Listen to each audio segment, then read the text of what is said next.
Hello, welcome to this mid-morning taste challenge. It's pouring down, raining outside. I thought I'd be cutting the grass in about 15 minutes, but oh, what a fantasy. What a fantasy. A deluge from Hurricane Laura. We're at the eastern edge, not getting much wind. Some, maybe the high gust we had was 40 miles an hour, maybe 45. But the rain, I already walked a mile, but look at those birds flying around. Pouring down rain and got birds flying around. I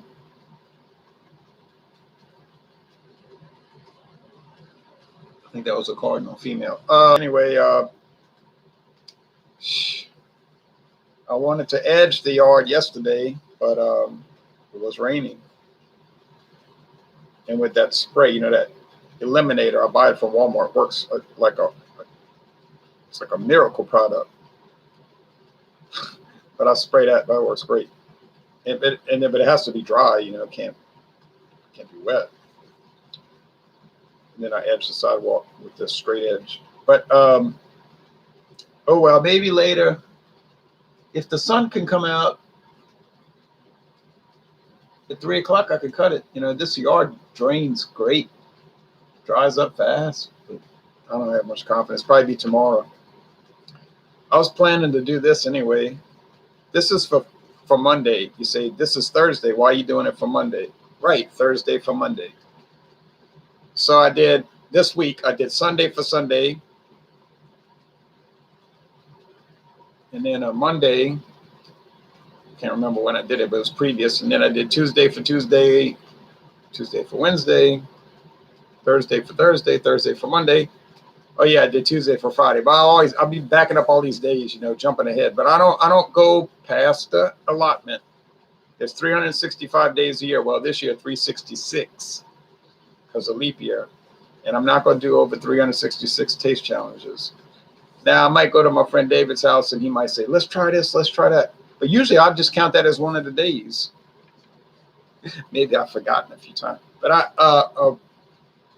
but like when I was over there Saturday, after we tasted those 6 different beers, so you sit four times 6, only 24 ounce,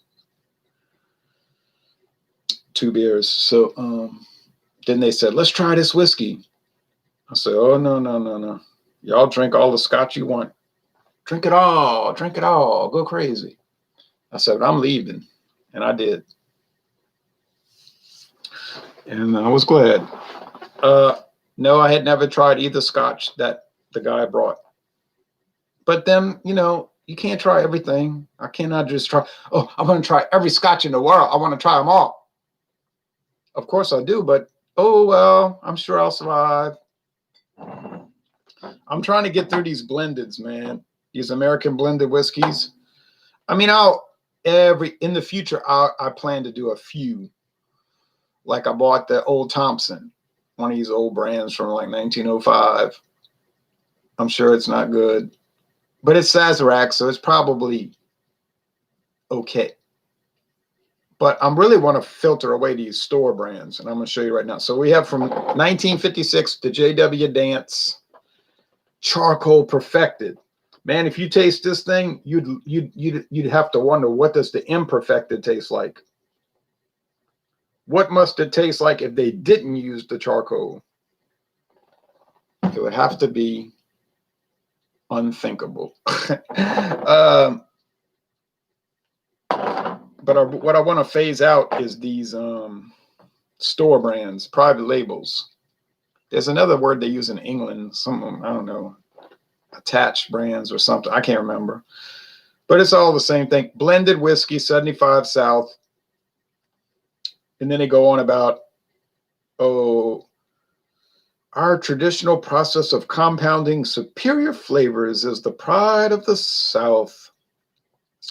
And it's so great, There's a new label. If you go to Albertsons, there's a nice new spiffy label. Makes it look more like a real brand and less like a store brand. It's dark, though. Look how dark. Look how unnaturally dark. Because it ain't that dark. Aged 4 years in a used barrel. That's right. Caramel to it. Caramel color. Such a common practice. Why did they call it 75 South? I don't know. There is an Interstate 75 that runs through Kentucky. You can go south on it, go into Tennessee, go to Georgia, go to Florida, go all the way to Miami. That's where it ends. But it doesn't run through Louisville where this is bottled.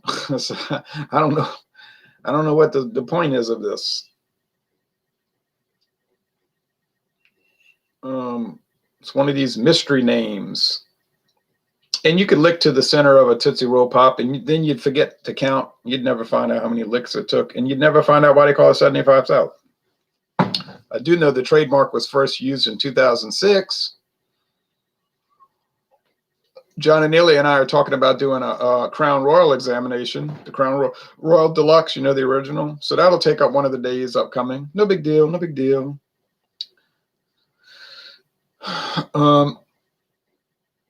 This thing is like just straight tan, and it's straight, not really that color.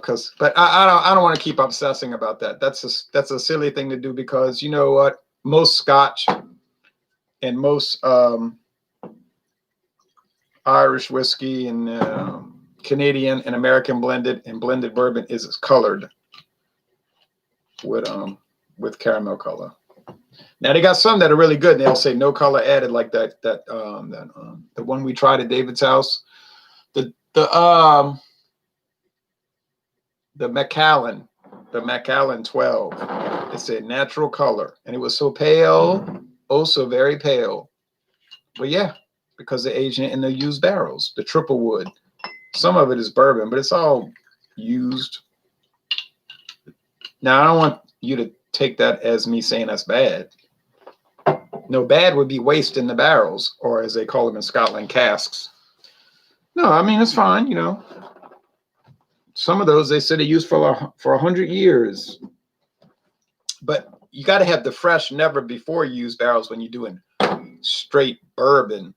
Well, actually, just any bourbon, because that's the law. And it gives it that dark color, you know. But otherwise, Canadian, American blended, Irish blended, Japanese blended, Scotch blended or single malt, doesn't matter. They use barrels. Okay. And if you're environmentally conscious, you should support that. Okay. Well, in the glass, they're really not a darkness or lightness difference. You notice that? They're both gold. Amber. Sorry. Yeah, more amber than gold. Yeah, gold. Amber. What am I saying? Amber. Which is like an orange spectrum.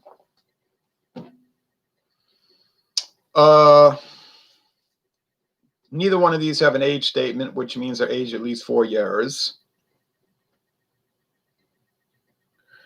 But I'm phasing out the private label brands. A few left. I have no new ones. I haven't bought any new ones. No new ones. No new ones. Except for that Albertsons rum. And the only reason I bought that was so I could have a full 750. But I'm not buying any more. No more. Because people are not interested in them. And people want to see, and including me, I want to see my own videos focus on national brands. You know, it's stuff that people can get and talk about, like Macallan or that Tomatin 12 single malt, or a Buchanan's 18-year age, you know, something like that we can all get interested in. Not these off-the-wall things anybody ever heard of. I'm not saying worthless. I'm not saying that private labels are worthless. Not like a, you know, like an NBA player.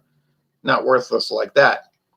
I mean, they have worth because you could buy them and drink them and enjoy them, and people buy these private labels and they enjoy them, and for your own use, your own enjoyment. There's nothing wrong with that. I'm saying they're worthless really for these taste challenges and for examinations and videos, because there's no point to it except to say I drank it. And what do you think? I did do the Drumcastle Irish whiskey, which my daughter admitted and I admit it was delicious.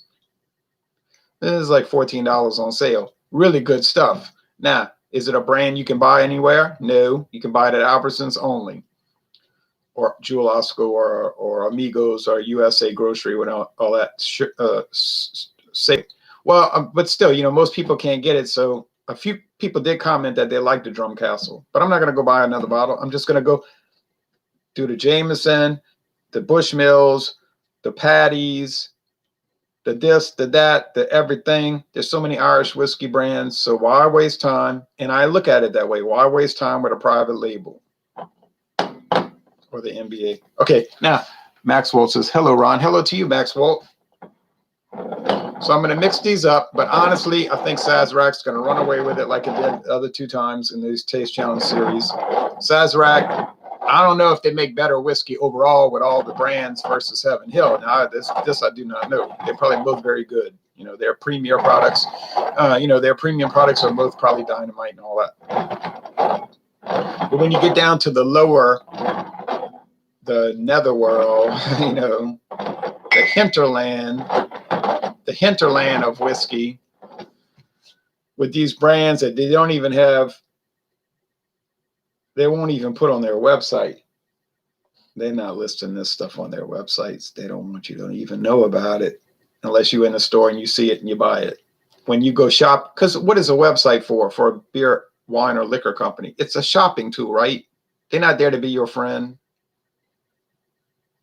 They're there to sell the products. So you see the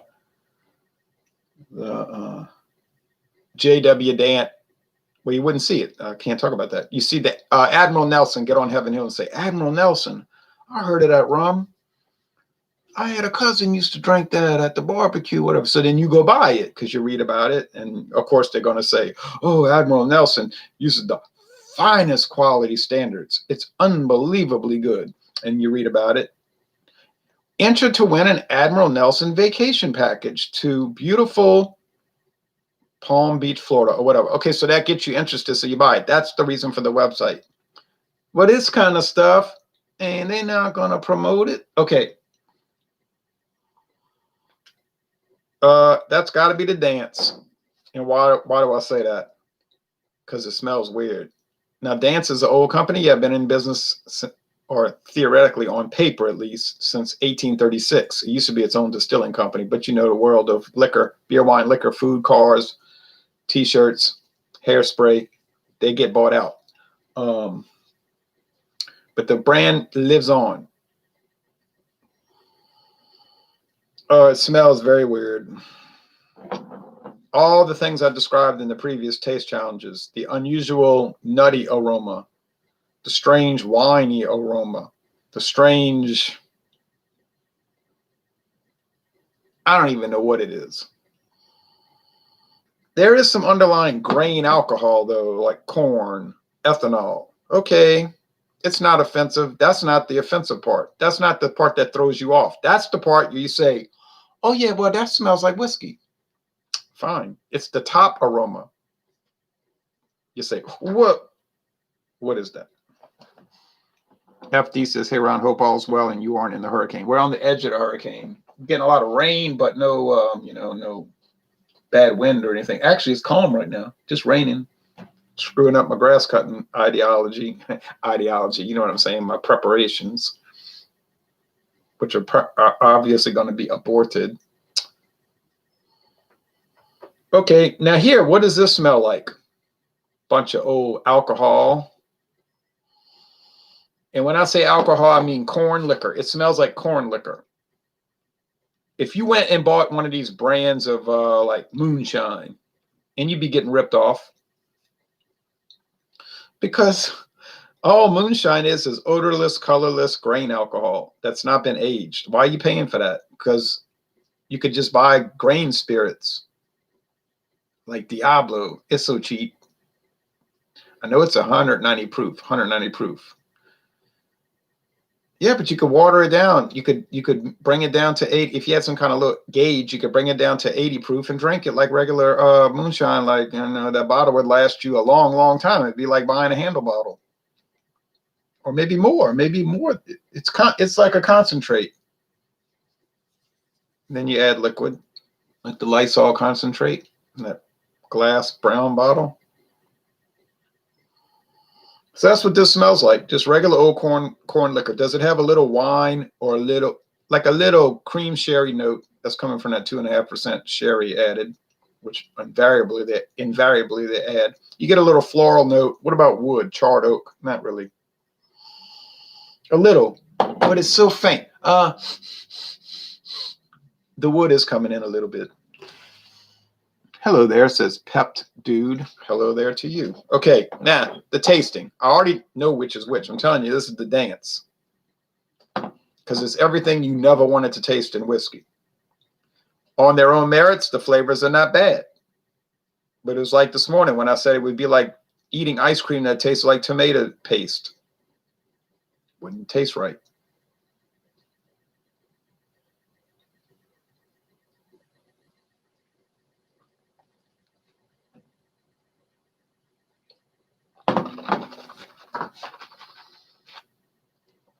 I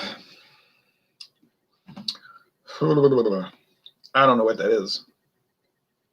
I'm going to keep saying it. I mean, don't even waste time watching the video. I'm going to keep saying it every time. I'm going to go like, what is that? It's why would a whiskey have this strange, bizarre, odd, weird, unusual, perplexing candy, like caramel candy, semi-soft caramel candy taste? Oh man, that is so improper.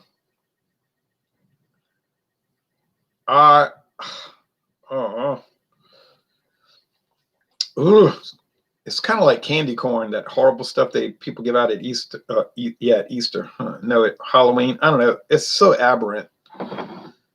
Charcoal perfected, huh? Yeah, all right. I almost laughed when I saw the bottle because I knew. I said, watch.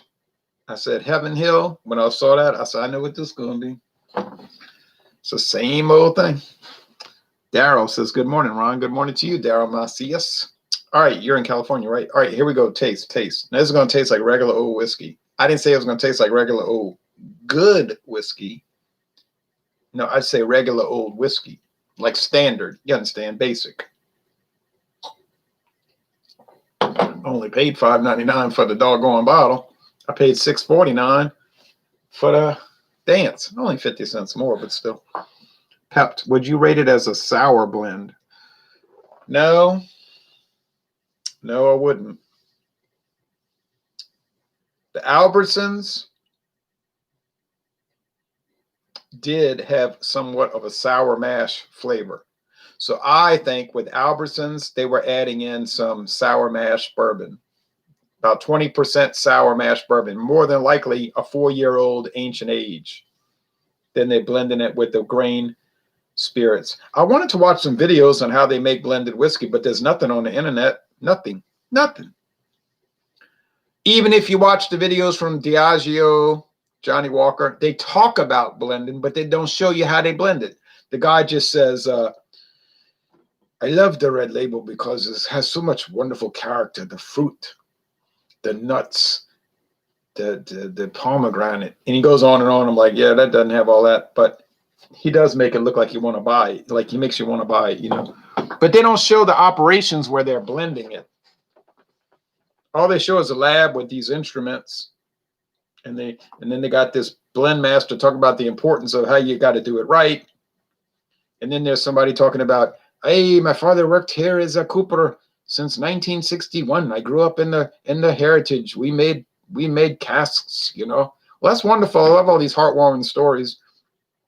But I'd rather watch the operations of how they blend the whiskey. Is it such a disturbing video that they don't want to show it? Like it would just be big barrels dumping stuff into other big containers with big equipment, like a blender blending it. Would it be that offensive? Something tells me it would, and that's why they don't want you to see it. They want it to be like some old guy with a vest and a flannel, a vest and some work boots, and he's like an artisan, and they want to talk about the art of blending, not show the actual operation. But I think a lot of you viewers will be on my side, right? You want to see the operation. I want to see how they blend the doggone stuff. I don't want to see some quaint video about how your grandpappy brought you up in the world of blending.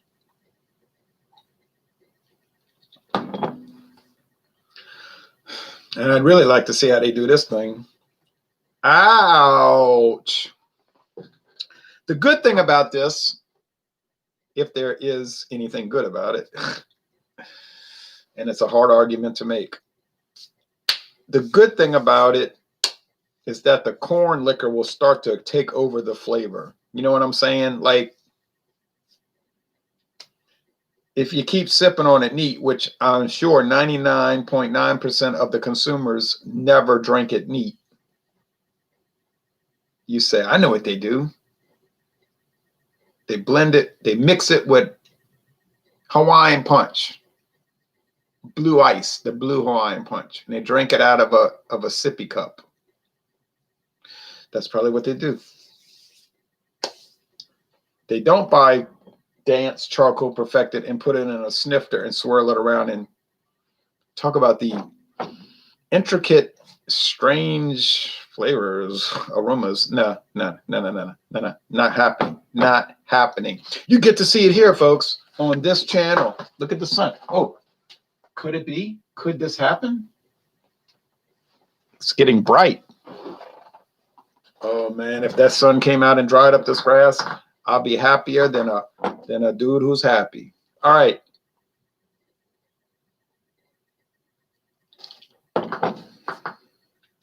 This, which is obviously the 75 South, literally tastes like a bourbon. Now, I don't mean strong. I don't mean erudite. I don't mean gourmet. I don't even really mean credible. I mean, it tastes like a bourbon in a marginal sense. Or you could say it arguably has a bourbon flavor. Okay. How many of the consumers buying this drink it neat? Probably less than 1%. These are not, but they're mixing it with Mr. Cola, like store brand cheap ripoff of Coca-Cola, Mr. Cola. You know what I'm talking about. They're watching Andy Griffith reruns, eating a banquet frozen meal at 7:10 a.m. after they got off of work. You say, you make it sound so grim. I'm not making it sound grim. I'm just telling you what people are doing with this stuff. They're not going to a dinner party, sitting by a fire, wearing a robe and slippers in a $18 cigar, swirling this around and drinking it. You know that. I know that. The American people know that. So if I had to subject myself to one of these, I would clearly pick the 75 South. And honestly, I'm making jokes and being silly and all of that. But it actually doesn't taste bad. It just tastes like mild, sweet corn. I mean, really, the only argument you can make against it is just say it's bland. It's kind of bland. Like it's just kind of muted. But it isn't just grain alcohol. It has a little bourbon-like flavor. Sort of like, I was going to say Woodford Reserve. I don't want to go too far. That's somewhat of an approximation, but that's a higher proof. Like, kind of like like a very old Barton, 80 proof, which we can't get here, but I had the bottle up in Kentucky. Something like that. VOB, very old Barton. Yeah, I'll say something like that. And for $5.99 a bottle, you can't go wrong. I think they might have gone up to $6.49 a bottle. That's the regular price, though, $6.49. But golly gee, if you go to Albertsons, you might find this for $5.99 on sale. Because Albertsons likes to put things on sale in perpetuity almost. But anyway, the Dance, I can't make an argument for this. I try, I strive, I work hard. I cannot make a credible argument of why you should buy it and try it. Ugh. It gives you a shudder, like a really unpleasant, almost like a little mini seizure. It's I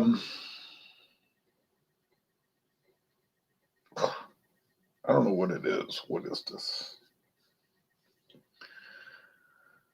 Believe it or not, there were video reviews of it.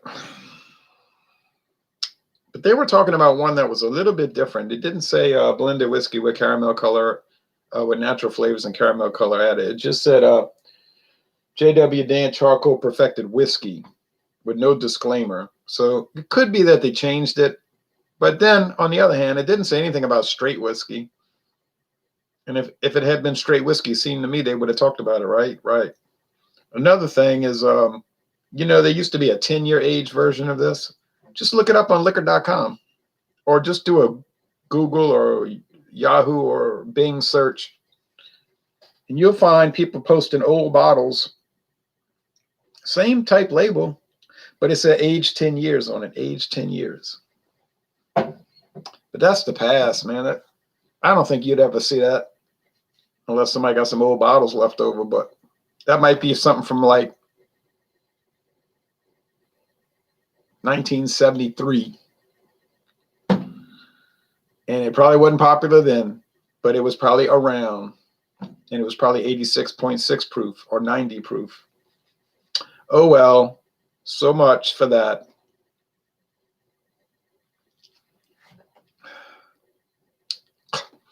If I find the J.W. Dant bottled in bond, the white label, would I buy it? Yes, of course I'll buy it because that's going to be a straight bourbon and it's going to be bottled in bond 100 proof. Is it going to be better than this fiasco? You would hope. I would put $100 on it that it wouldn't be worse. Oh, man, I'll be glad when that taste challenge is over. Here's the bad part. Look how much I got left. I mean, that's 80% misery still left. That's a bad sign. Ooh. But 75 South, if I had to drink that, I really wouldn't mind. I wouldn't look forward to it.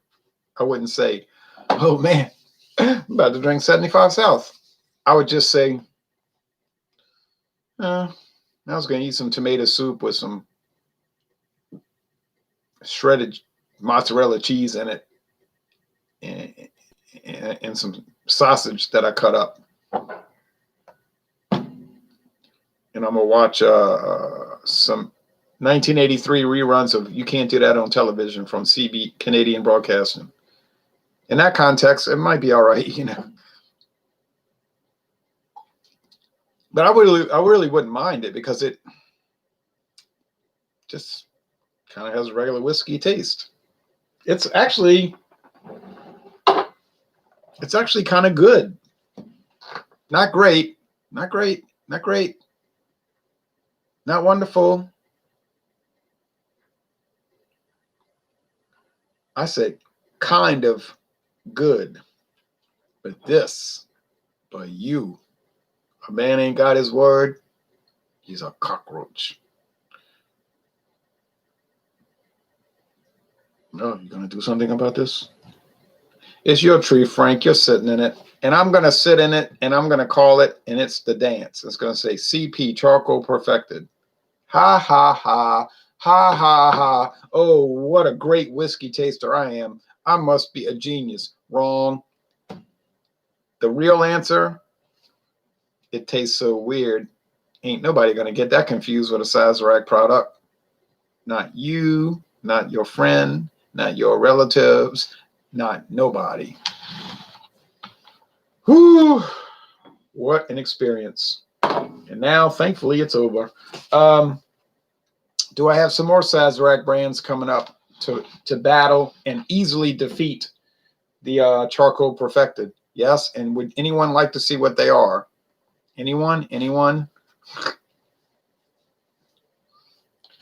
If anyone would like to see what those upcoming challengers are, let me know now or forever hold your sausage. Anyone going once? Anyone going twice? And that's it. But you'll see upcoming what I've got. It'll be something to broadcast, I guess. But I'm going to give it a fair shake. I always do it fair. I make jokes and I'm sarcastic, whatever. But I always do it fair. You know that.